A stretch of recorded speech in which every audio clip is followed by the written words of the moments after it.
Baik, bismillahirrahmanirrahim. Assalamualaikum warahmatullahi wabarakatuh. Sebelumnya perkenalkan nama saya Siti Dian Fitriani dengan NIM 2201007. Di sini kita akan melakukan pertolongan resusitasi neonatus, di mana di sini saya akan melakukan konseling terlebih dahulu, konseling neonatal kepada pasien. Setelah itu kita akan membagi tugas, kita akan membuat tim yang terdiri dari 3 orang, di mana tim penolong pertama dan kedua dan ketiga.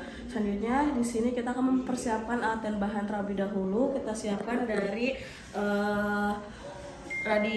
radian warmer. Setelah itu kita siapkan alat dan bahan. Di sini sudah disiapkan alat dan bahannya. Setelah itu kita akan melakukan prosedur bayi baru lahir dalam waktu 30 detik sampai langkah awal, di mana kita akan selanjutnya kita akan menyalakan dari perhitungan waktu Afghan score. Selanjutnya kita akan melakukan penilaian dari visual secara cepat segera setelah bayi baru lahir untuk menjawab dari 3 pertanyaan. Apakah dia prematur, bernapas irregular, menangis lemah, tonus ototnya lemah atau tidak. Jika jawabannya tidak, maka dilakukan perawatan langsung kepada ibunya. Jika ada jawaban salah satunya iya, maka kita akan melakukan prosedur dengan langkah awal, di mana kita akan hangatkan terlebih dahulu. Kita siapkan dari alas 3 lapis. Setelah itu kita nyalakan dari bantuan mesin radian warmer, kita nyalakan. Setelah itu kita pasangkan dan kita hangatkan dari suhu tubuh.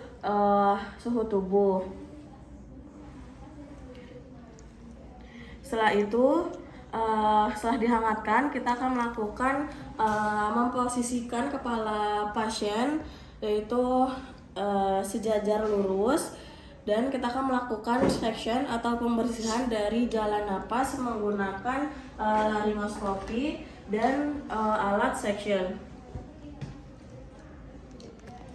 dimana kita akan membuka dari kita pasang. Setelah itu kita akan melakukan pembersihan. Setelah itu jika sudah, kita akan keringkan dan berikan stimulasi kepada neonatal. Kita berikan rangsangan pada penolong 1 dan penolong 2 dan 3 dengan cara ditepuk-tepuk di bagian punggung, di bagian kaki dan tangan, dan di bagian perut. Setelah itu kita akan posisikan kembali dari bayinya.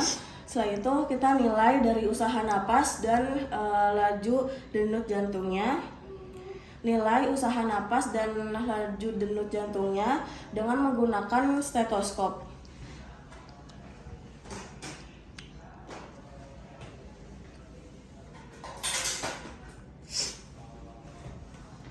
Kita dengarkan usaha napas dan laju denyut jantungnya menggunakan stetoskop, serta kita akan memasang dari monitor SpO2 preduktal dengan bantuan penolong. Di sini sudah dipasang dari alat preduktalnya. Setelah itu kita evaluasi 1 sampai 15 menit. Kita lihat apakah terdapat megap-megap atau apne, dan LDJ-nya di bawah 100 kali per menit. Lakukan FTP. Lalu bila napasnya spontan dan LDJ-nya lebih dari 100 kali per menit, lakukan evaluasi lanjutan. Setelah itu kita periksa apakah terdapat dari retraksi, menangis dan atau takipna.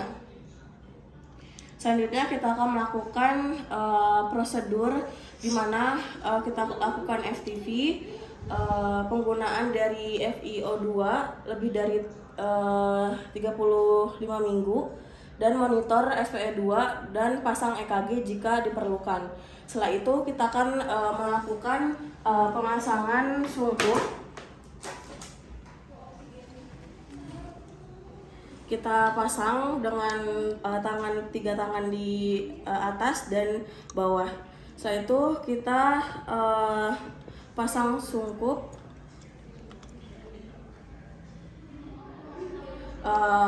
dengan pompa balon sebanyak 2-30 kali per 30 detik.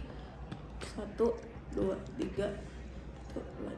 Setelah itu kita nilai apakah FTP-nya efektif atau tidak.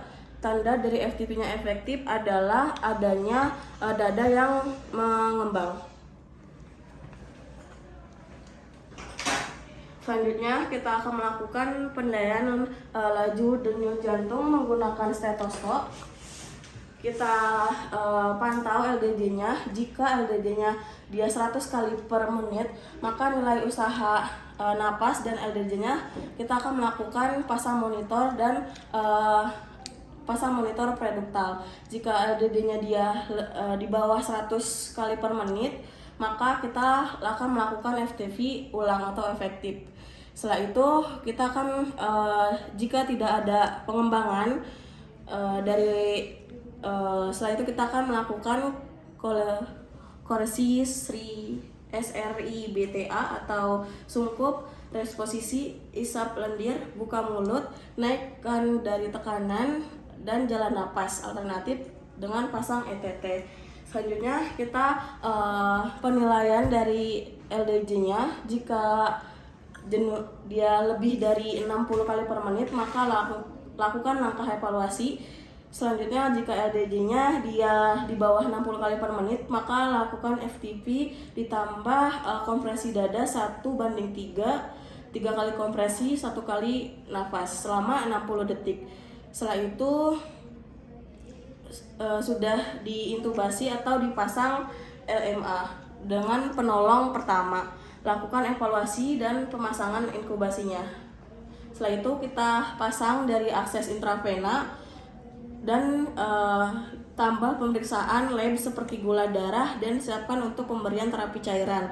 Itu untuk penolong kedua. Setelah itu kita akan pasang OGT, itu untuk penolong ketiga. Setelah itu kita akan menilai laju denyut jantungnya. Jika LDJ-nya lebih dari 60 kali per menit, maka lakukan langkah selanjutnya. Jika LDJ-nya dia di bawah 60 kali per menit, maka kita lakukan FTP, kompresi dada, dan dilakukan 3 kali jika tidak ada perbaikan lanjutan pemberian obat seperti adrenalin, NaCl 0,9% sesuai dari indikasinya. Jika LDJ-nya tetap, maka kita lihat apakah terdapat pneumotorak atau tidak. Selanjutnya alur untuk bayi dengan napas spontan dan LDJ-nya lebih dari 100 kali per menit, yaitu bila napas spontan dan LDJ-nya lebih dari 10 kali per menit, lakukan evaluasi lanjutan. Lalu kita lihat apakah terdapat retraksi, merintih atau takipna. Jika iya, lakukan CVAP menggunakan dari oksigen. Setelah itu jika tidak, lakukan kita lihat apakah terdapat cyanosis tanpa distres napas atau target dari si SP2-nya tidak tercapai. Lanjutan yaitu retraksi, apakah terdapat retraksi, merintih atau takipna. Jika iya, maka gagal CVAV dan kita lakukan CVA yang tidak tercapai dengan 40%. Jika tidak, maka perawatan pasca resusitasi. Selanjutnya lanjutan, jika iya maka kita kasih oksigen.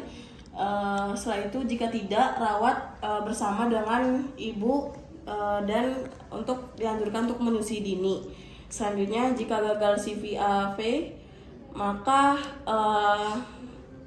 kita lihat apakah terdapat distres napas berat, tidak tercapainya dengan ViO2 dan inkubasi, maka kita akan melakukan perawatan pasca resusitasi.